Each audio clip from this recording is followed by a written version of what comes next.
Face reality, people. Movies are dead. Games are dead. Narrative? Dead. Media is nothing but neural trigger response and viral conditioning. Wait, what are you two talking about? Okay. Just watched Uglies, a newish Netflix movie of the, I guess, the Hunger Divergent Games-esque uh, genre. Uh, yeah, this was not a good movie at all. This was not a good movie. I would understand someone being into the subtext of it, or not the subtext. It's not even subtext. It's definitely just, I guess, somewhat using catchphrases and lines that you hear from, like, I guess, the political purview about revolution or, underclasses of people and shit like that. Okay, I understand. But as a movie, fuck, nah, this is a bad movie. It's it's not drawn out enough to reach something like The Matrix or V for Vendetta or even Equilibrium. Even Equilibrium took more time than this fucking movie did. Uh, this is just throwing all the cliches out there without giving us any of the payoffs, which is where the real quote unquote revolutionary sense of things come from. You see a character who's kind of ignorant and lost in the world, right? She's like, "Oh no, I need to be pretty. That'll make the world's difference." And then she gets introduced to a new type of world where it's like, oh, pretty or AKA beauty is supposed to be like inner beauty. Like, oh, it's like who you are is what matters, not what you look like. Like even that simple narrative, they didn't really they didn't really hit the right marks in regards to that simple concept. They kind of they kind of sped past all the hero's journey thing, right? She's from this futuristic world where in that world, I guess she is kind of like in the underclass of it. But when she actually makes the journey to go meet up with her friend Shay and meet the smoke or go to the smoke or whatever and meet the David guy, like that should be like the worthwhile experience for the viewer, in my opinion. But they skipped through it with a montage playing, I don't know, like girl power music. I don't fucking know who the artist is. It sounded like poppy girl power music, and they're just montaging through her journey. Like, whoa, a hoverboard, cool. Instead of like an actual like rites of passage to reach a place where people are quote unquote free. Even if she's being like a spy for the establishment or whatever, she should still have to go through the right, like actually pass the rites of passage to make it to those guys. That's what I like. That's how I would write it, man. But it felt like a music montage, a music video montage thing. They didn't even like video game it, gamification it, where it's like she does like video game tasks, like like turn the wheel for the well, 3 spins.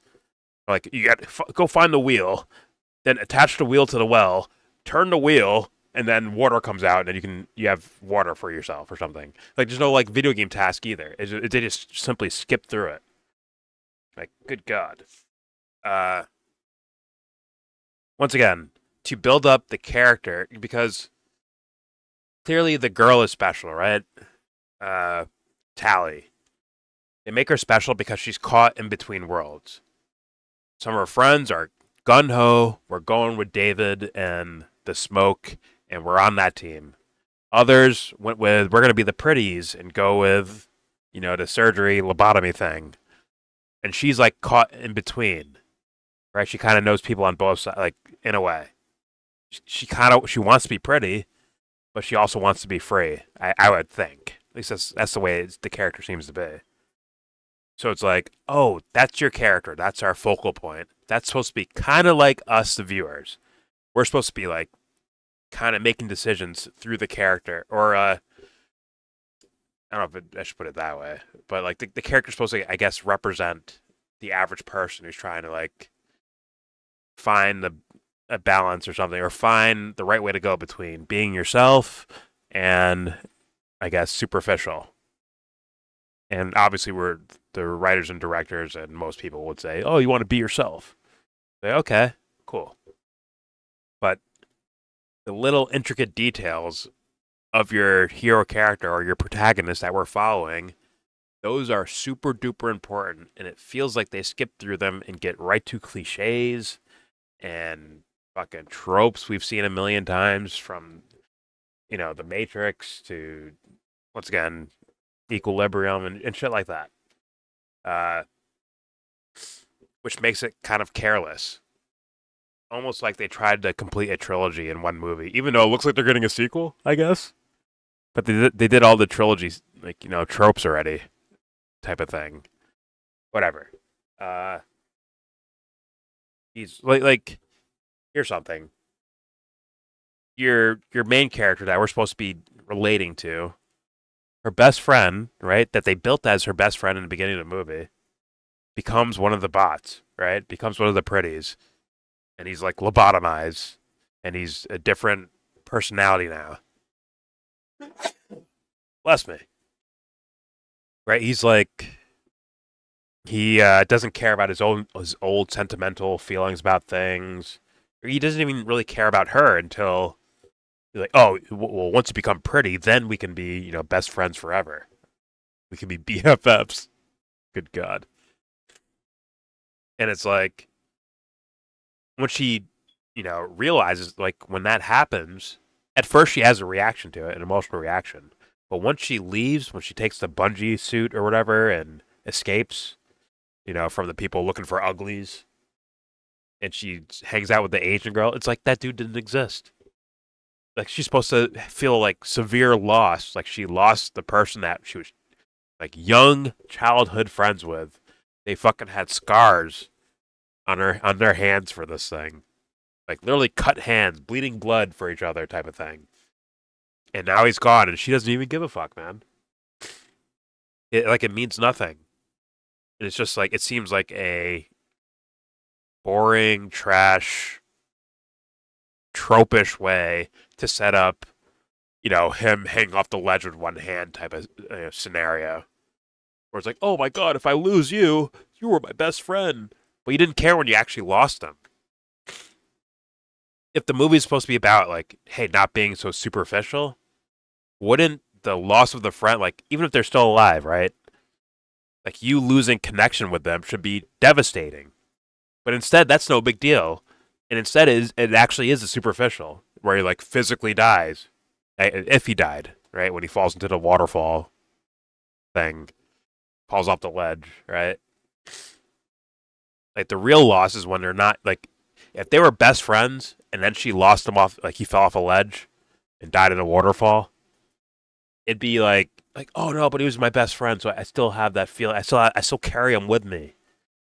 But when you lose him as, like, in regards to, like, his personality and who he is, like, that's not, like, wait a minute, I thought we were besties and you're like an asshole now.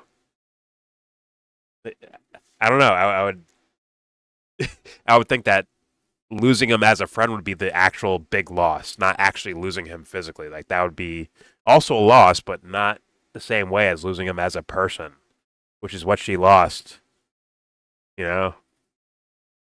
Whatever. Yeah, it's not a good movie, man. The genre they're aiming at, or I don't know if it's the genre or the topics they're aiming at, they don't hit it, man. They don't. Only in, like, a nursery rhyme style version of what a quote unquote revolution is, or what a what a hero is, what an existential growth is, from going from the shitter to all the way to hero level. It's all empty. It's empty and void, and copies of shit we've already seen before. And if that's on purpose, fuck you. If it's not on purpose, then it's like, damn, dude, like, really go and look into the idea of heroes, and not just in other films or other TV shows, but also mythology also historically, like actual people who do actual shit. You have philosophers out there. You have psychologists out there. You have, dare I say, political people. Well, I don't really like politics that much, but people who use politics as an avenue to express their own philosophies, what their thoughts about human conditioning and the human psyche and the human behavior and all that shit. They look into those guys instead of looking to strictly just, well, the Matrix was about, taking the blue pill or the red pill. Like, no, the movie's way deeper than that. Way, way, way, way, way deeper. Equilibrium, same thing. It's bigger than, take the, emotionless, whatever it called, a serum, emotionless serum or not. There's a bigger, there's more of a depth to the dichotomy of being free versus being, I guess, a bot or a robot. That's just my opinion. I think my Discord glitched out.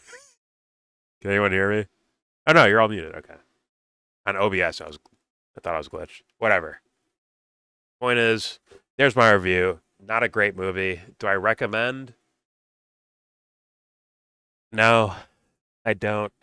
I say go watch The Matrix, go watch Equilibrium, go watch V for Vendetta, go watch Cloud Atlas. Cloud Atlas, their sci-fi version, like portion of the movie, is more of a complete movie than this entire movie, all hour and 40 minutes of it. I'm just saying. So there's more interesting philosophical, science fiction, psychological, existential, hero's journey, political. There's more interesting versions of everything this movie was attempting to I guess, either, in my opinion, cater to, but possibly maybe they tried to do something original and it just came out like a copycat of everything else. But there's better versions to watch than this, in my opinion. Apparently, they're building up for a sequel. That's what the ending looked like. Because there's no way you leave that movie as it is. So I'm sure they signed a contract to do multiple movies. Thus, I guess I'll watch the next one. And good God, it will be hard to fix this first one. Whatever they do in the second one, it'll be difficult to fix the first one. If there even is a way to fix it. So, it is what it is. Score? Give it a 6.2. 6.2. It is what it is. I don't recommend 6.2. Below average movie. Go watch The Matrix instead. That's what I would say. And there you go. There's my review for Uglies 2024.